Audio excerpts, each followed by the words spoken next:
Bienvenidos, queridísimos seguidores, yo soy Soncaos y hoy os traigo un vídeo muy duro. ¿Por qué?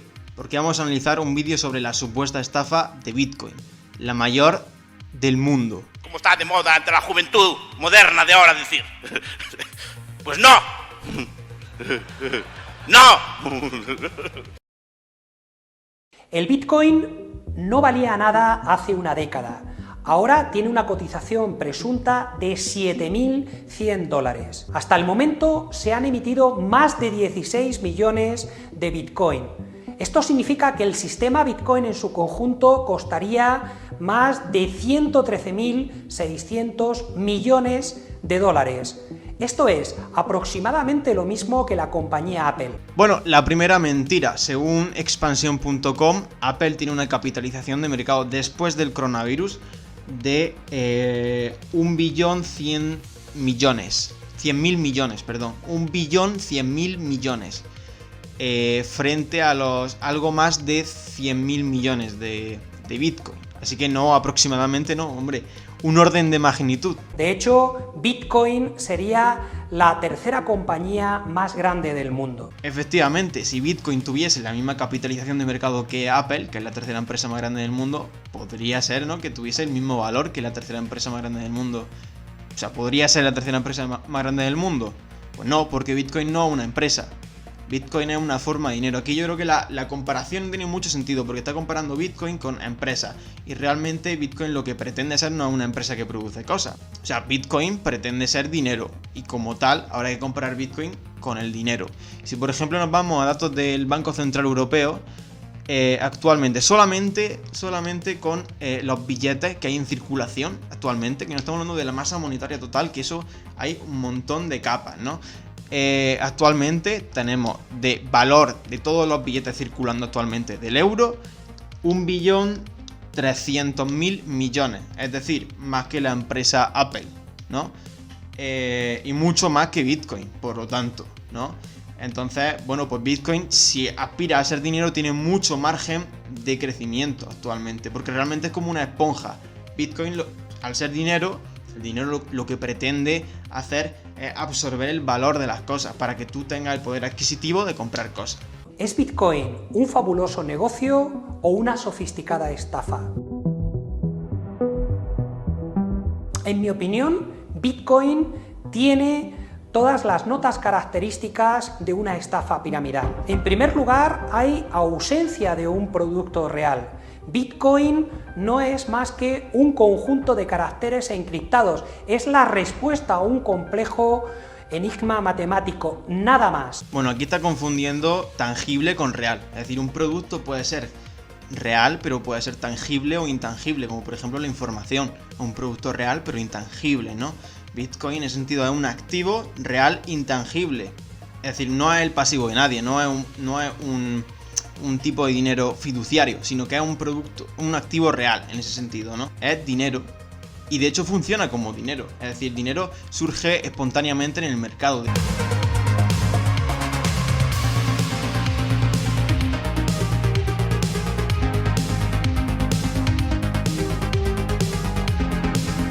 En segundo lugar, tiene una estructura de fases o de escalones. Cada hora se emiten aproximadamente unos 6 lotes de Bitcoin. Cada uno de ellos contiene cada vez menos Bitcoin. Al principio eran 50 por lote. En la actualidad más o menos son 12,5. Efectivamente, al principio se producen 50 Bitcoin cada 10 minutos, cada 4 años o cada 210.000 bloques minados se reduce esa recompensa del minero a la mitad.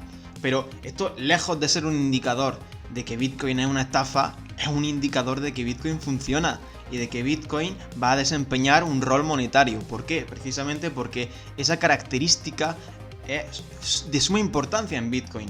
Es lo que permite conocer, saber que en Bitcoin no hay un banco central que controla la oferta, que la oferta está programada en el tiempo y la conocemos con exactitud o con mucha certeza, ¿no? En ese sentido, sabemos que cada vez la oferta es menor y por lo tanto, si la oferta es menor, la gente que invierte, que tiene dinero en Bitcoin, que en realidad, bueno, podríamos decir que tiene dinero Bitcoin, en vez de su dinero en Bitcoin, dinero Bitcoin, porque esa es la perspectiva correcta para ver Bitcoin, ¿no? Que tiene ahí su valor, ¿no? Y que confía en Bitcoin como reserva de valor, conoce y sabe que no se va a inflar repentinamente con una oferta, pues el suministro total de Bitcoin, porque funciona con una oferta inelástica, completamente inelástica. Entonces eso es lo que le concede ese gran valor como reserva de valor.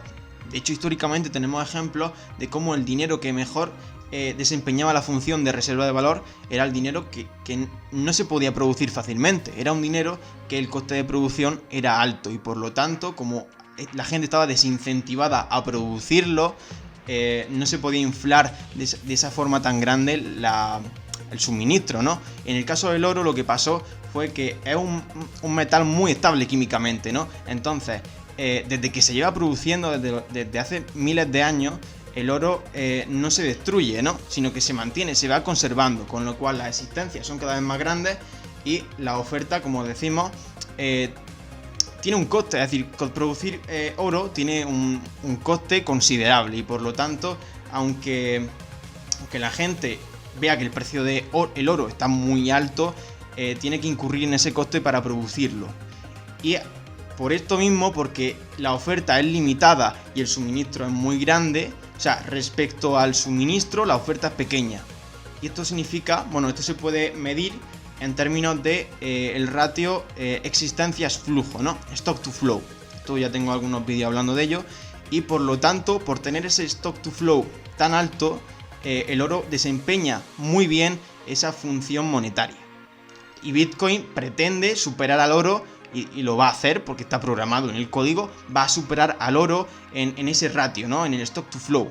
De hecho, después de este halving, va a tener un stock to flow muy parecido al oro, cercano al oro. Y después del siguiente halving, ya definitivamente tendrá un stock to flow bastante más grande, alto, ¿no? Que el del oro. Por ello, en tercer lugar, debemos destacar que cada vez cuesta más obtener un Bitcoin. Los llamados mineros son las personas que ponen su capacidad de computación, sus equipos informáticos y, por supuesto, la energía que ello conlleva al servicio de la red Bitcoin. Reciben a cambio pago en dicha moneda virtual. Pero como cada vez hay más mineros y menos Bitcoin, cada vez es más difícil sostener la pirámide. El negocio se sostiene cada vez con más esfuerzo. Bueno, aquí la idea parece que nos está diciendo que como Bitcoin cada vez cuesta más producirlo, cada vez hay más gente minando y por lo que he explicado yo antes, cada vez se produce menos Bitcoin, como que parece que va a llegar a un punto en el que se va a derrumbar todo, ¿no? Como si hubiese alguien arriba, ¿no?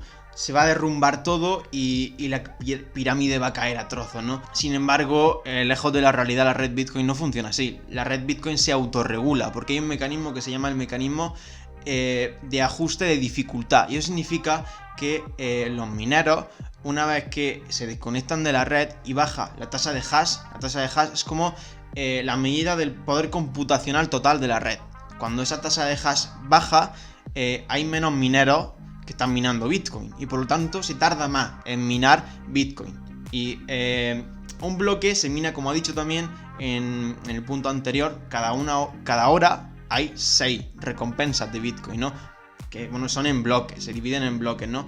Entonces, un bloque se mina aproximadamente cada 10 minutos. La red regula el sistema Bitcoin para que aproximadamente siempre se minen cada 10 minutos. Por lo tanto, si hay mucho menos mineros, por lo tanto mucho menos poder computacional en la red, lo que significa que se tarda más en minar un bloque. Y ese tiempo se prolonga a más de 10 minutos. Entonces la red regula la dificultad de minar un Bitcoin para que sea cada 10 minutos. Entonces parece que Bitcoin se caería así de golpe. Y eso no es verdad. Es decir, los mineros funcionan como por capas. Hay mineros que son más eficientes y otros que son más ineficientes, ¿no? Los eficientes son los que tienen equipo de calidad, equipo eficiente, ¿no? Máquinas de minado ASIC que son de última generación y además, tienen electricidad barata. tienen contratos, etcétera, y consiguen esa electricidad barata, o están en lugares remotos del planeta donde hay excedente de energía y no hay una demanda, ¿no? Esto también lo explico en otro vídeo, ¿no? Esto significa que si Bitcoin cae el precio, lo que ocurriría es que los mineros eficientes siguen minando porque para ellos sigue siéndole rentable, pero los ineficientes se tienen que desconectar. Una vez que se desconectan, la red se autorregula para que la dificultad sea correcta, y entonces los mineros eficientes son los que se llevan la recompensa que no se han llevado los ineficientes, ¿no? Entonces ahora acaparan más Bitcoin y por lo tanto, es decir, como cualquier minero necesita vender una parte de los Bitcoin minados para hacer frente a los costes energéticos, porque la energía no se paga en Bitcoin todavía, ¿no?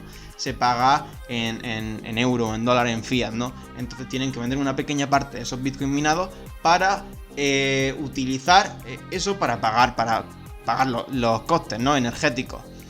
Y por lo tanto, como nos quitamos esos mineros ineficientes, que al ser ineficientes tienen electricidad más cara, ¿no? Y por lo tanto tienen que vender más parte de sus Bitcoin para hacer frente a los costes, estamos reduciendo una gran capa de presión de venta. Y eso hace, o sea, a reducirnos esa capa de presión de venta y llevar esos Bitcoin que antes minaban ellos a los mineros eficientes, lo que significa que los mineros eficientes ahora tienen más Bitcoin y por lo tanto venden menos cantidad de Bitcoin.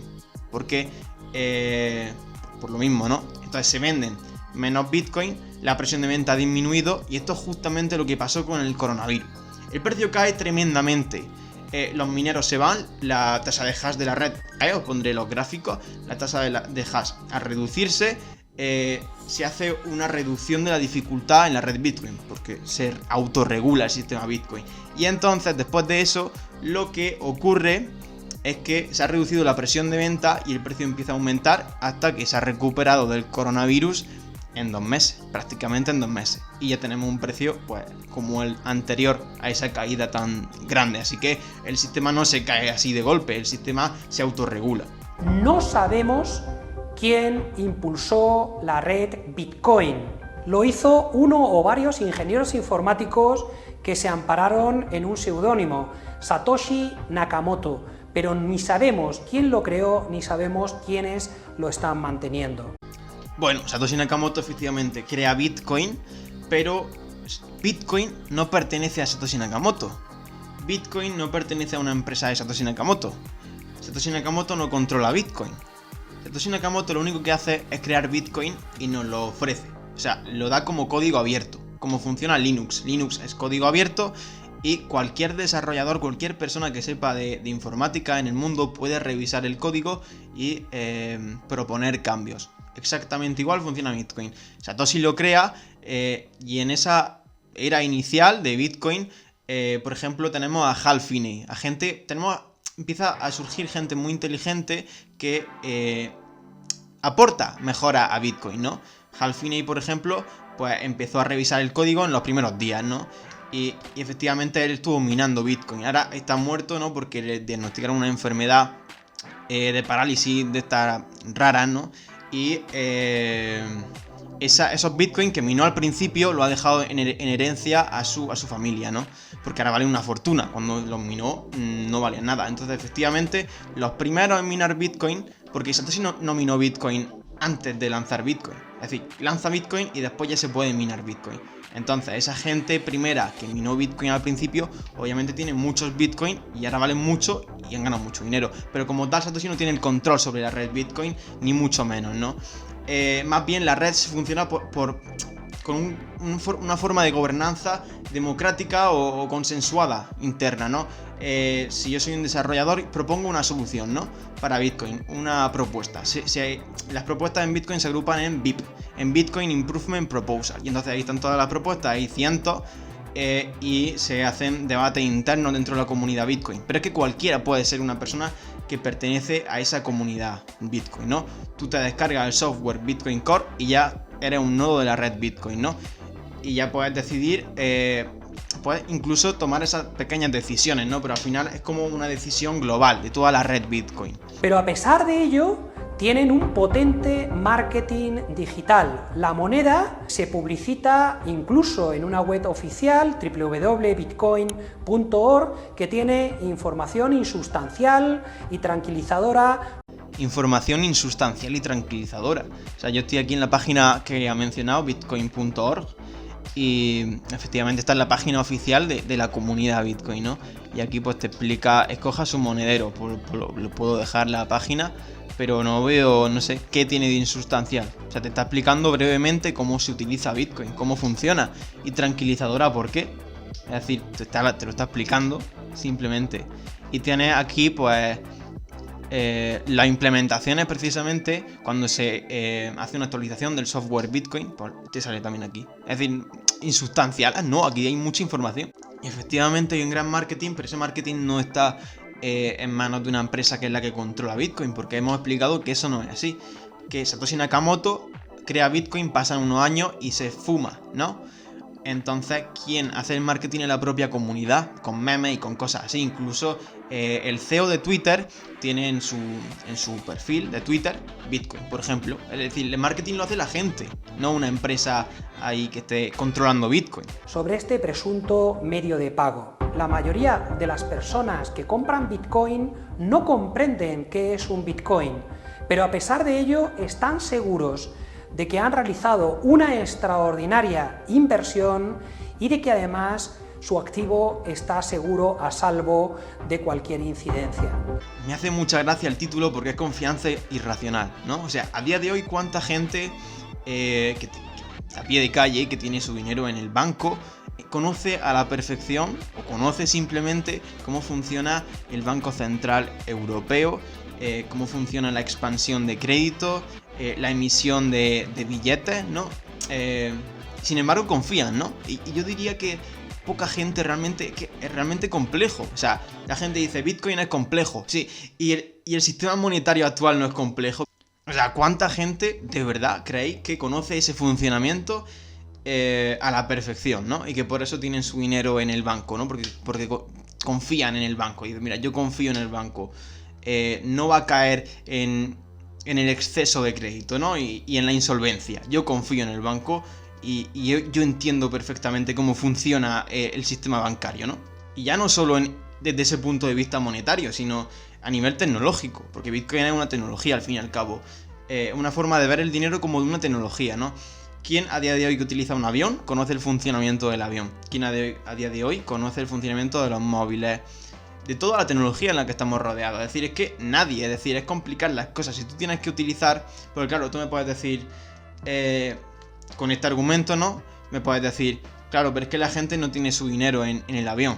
Pero en cambio en el sistema monetario sí lo tiene en dinero fiduciario y confía irracionalmente. Las fluctuaciones del Bitcoin son increíbles. De no valer nada en 2010 pasó a costar más de $19.000 en 2017.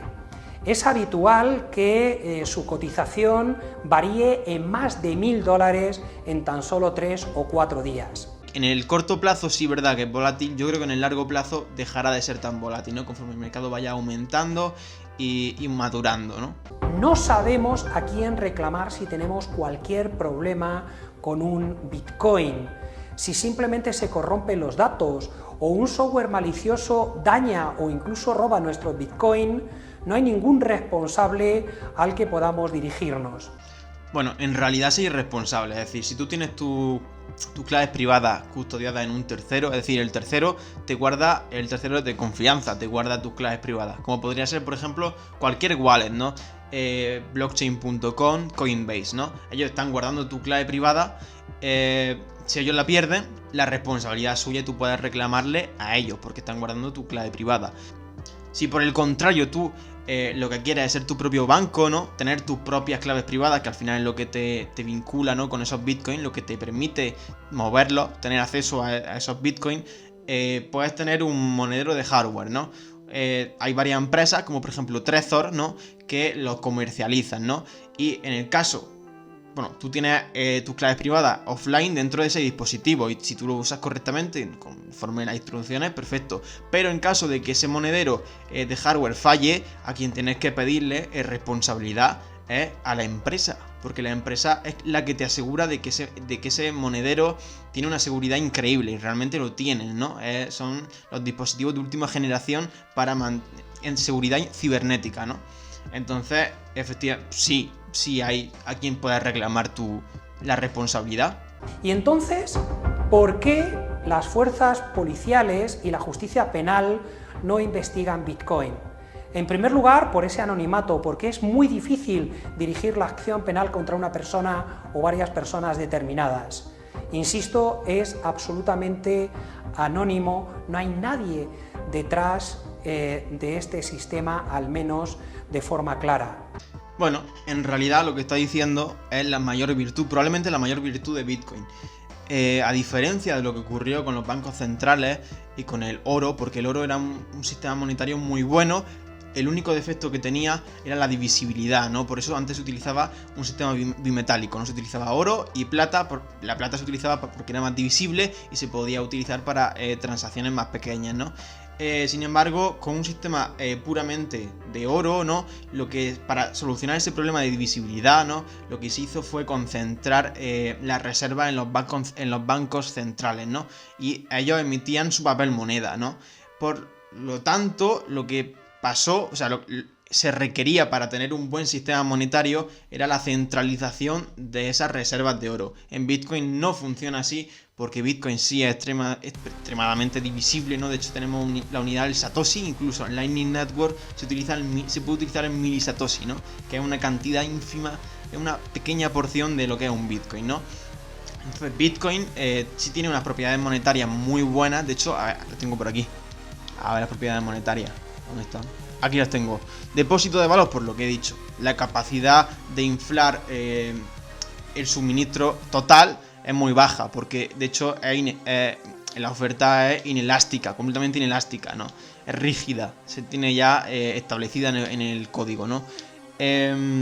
Identificabilidad, o sea que no es falsificable. Pues Bitcoin en principio no es falsificable, porque los propios mineros son los que validan las transacciones. Y tú no puedes meter una piedra dentro de Bitcoin, no puedes meter algo ajeno al propio sistema Bitcoin. Durabilidad, pues es información, es decir, información que está distribuida por diferentes ordenadores de todo el mundo. Así que, pues bueno. Divisibilidad, por lo que he explicado. Portabilidad, como es información, por lo mismo que he dicho, pues se transmite a la velocidad de la luz. Es decir, llega en ondas de radio, pues llega a un satélite y se puede distribuir por todo el mundo, ¿no?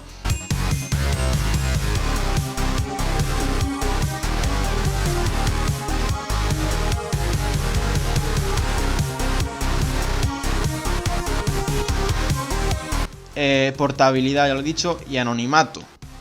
Bueno, anonimato, Bitcoin tiene algunos problemas, ¿no?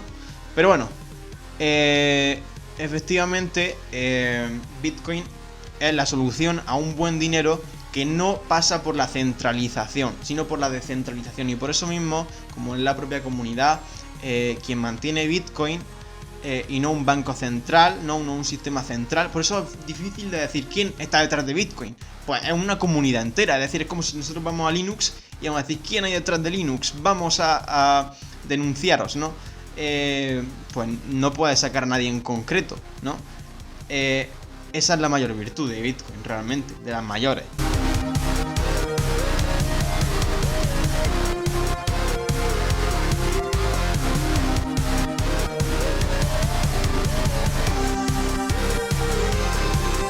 En segundo lugar, porque es una estafa a nivel mundial. Habría que investigar en más de 150 países. Bueno, ya aquí ya saca la conclusión de que es una estafa a nivel mundial, ¿no? Y esto es otro punto muy bueno de Bitcoin, ¿no? Que sea a nivel mundial. ¿Por qué? Porque Bitcoin efectivamente es muy volátil, pero en comparación con las monedas de países con un gobierno muy responsable, donde se da la hiperinflación, Bitcoin no es nada volátil comparado con el bolívar, ¿no? Por ejemplo, en Zimbabue, en Argentina, etcétera, ¿no? Y entonces en esos países Bitcoin realmente sí soluciona muchos más problemas y ellos lo necesitan mucho más. O sea, el mundo de países subdesarrollados y con problemas económicos necesitan Bitcoin mucho más que nosotros, porque ellos necesitan una moneda sólida, Y de hecho mi argumento de que en los países del tercer mundo hace más falta Bitcoin que en los del primer mundo, mi argumento se sostiene porque si miramos en Google Trends, Buy Bitcoin, ¿no? Google Trends es una forma para buscar las tendencias, ¿no? De Google, ¿no? Y buscamos Buy Bitcoin, lo que tenemos es que el primer país es Nigeria, el segundo país Ghana, el tercer país Camerún, el cuarto Santa Elena, pero Santa Elena es como... no es como tal, creo que no es país subdesarrollado, no es una islita. El quinto país, Sudáfrica, que tampoco es un país que vaya muy bien, ¿no? Y es que en esos países del tercer mundo los mecanismos para separar dinero y Estado son más débiles que los que tenemos en el primer mundo. Por ejemplo, en Estados Unidos tenemos la Reserva Federal, que está separada del gobierno de Estados Unidos, se pretende una división, ¿no? Y en Europa pues tenemos el Banco Central, que se pretende que sea ajeno a los gobiernos, ¿no? Y eso nos da pues de cierta estabilidad, ¿no? Porque ya sabemos que ningún gobierno cortoplacista va a utilizar el dinero, ¿no? Para imprimirlo y financiarse constantemente, ¿no? O al menos de forma muy estrepitosa, ¿no? Y por otra parte, es una estafa realizada con medios informáticos muy sofisticados, con tecnología P2P y blockchain que evitan que se pueda rastrear la información, que se puedan perseguir los datos. Bueno, esto es otra de los grandes mitos sobre Bitcoin, y es que es imposible rastrear la información. Esto es mentira, en primer lugar, porque la blockchain de Bitcoin es pública. Tú puedes buscar en cualquier navegador de blockchain, por ejemplo blockchain.info, ¿no? Y ahí puedes, o el de Blockstream, ¿no? Ahí puedes navegar sobre la blockchain Bitcoin y efectivamente no pone Ramón ha pagado tantos Bitcoin, no, pone un seudónimo, un código, pero sin embargo la información se queda, es decir, se queda inmutable en ese registro, es como un libro mayor, ¿no? De todas las transacciones que se han hecho en Bitcoin desde el día 1, desde 2009. Y por eso Bitcoin no es un buen lugar para realizar transacciones ilegales. ¿Por qué? Porque queda registro, y una vez que policía, ¿no? El FBI o quien sea establezca paralelismos, ¿no? Entre el mundo de la blockchain y el mundo físico, puede establecer relaciones, como he dicho, y encontrar a quién hay detrás de eso. Esto es lo que pasó precisamente en 2013 con el mercado de drogas Silk Road, ¿no? Que operaba con Bitcoin dentro de Tor. Así que bueno, eso ha sido todo por hoy. Espero que os haya gustado el vídeo. Si queréis más vídeos así, rollo respondiendo a gente que habla mal sobre Bitcoin. Y efectivamente yo creo que hay muchos conceptos erróneos, muchos malentendidos sobre Bitcoin. Así que si queréis que haga más vídeos así, respondiendo vídeos, haciendo vídeos respuestas, dejar un like. Así que nos vemos en otro vídeo, chavales.